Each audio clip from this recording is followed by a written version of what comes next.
സഹസ്രയ്ക്ക് വേണ്ടിയിട്ടേ ഒരു തട്ടിക്കൂട്ട് നൂഡിൽസ് ഉണ്ടാക്കുക.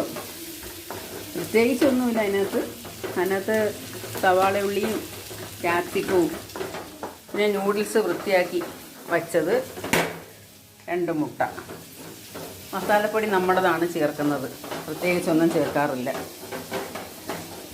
മഞ്ഞൾപ്പൊടി ഇട്ട് ഈ കൊച്ചുപണിന് ഒരു ജോലിയും ഇല്ല. ഈ കൊച്ചുപണി നിർബന്ധമാണ് ഇതൊക്കെ ചെയ്യണമെന്നും പറഞ്ഞ് ഉണ്ടാക്കണമെന്നും പറഞ്ഞ്.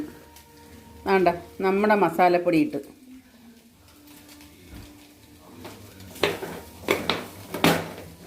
ആ 2 മുട്ടയും ക്യാപ്സിക്കവും സവാളയും മിക്സിങ് ആയി. ഇളക്ക കുഞ്ഞേ നല്ലോണം. നീ ചെയ്യാന്ന് പറഞ്ഞിട്ടില്ലയോ? എന്നാ ചെയ്യ്. മായമയ്ക്ക് തട്ടിയിരണം.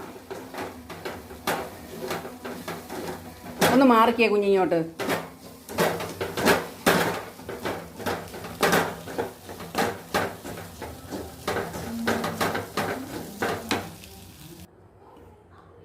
നൂഡിൽസ് റെഡിയായി. അതിന് ചെയ്തോ കൊച്ചെന്തോ ചെയ്യും.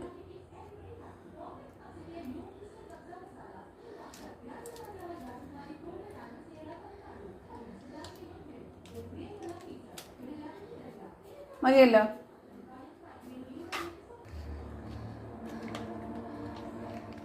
കെച്ചപ്പൊക്കെ ഇവിടെ തീർന്നായിരുന്നു. ഉള്ളത് അഡ്ജസ്റ്റ് ചെയ്ത് ഒഴിച്ച് അങ്ങനെ ഒരു തട്ടിക്കൂട്ട് നൂഡിൽസാക്കി.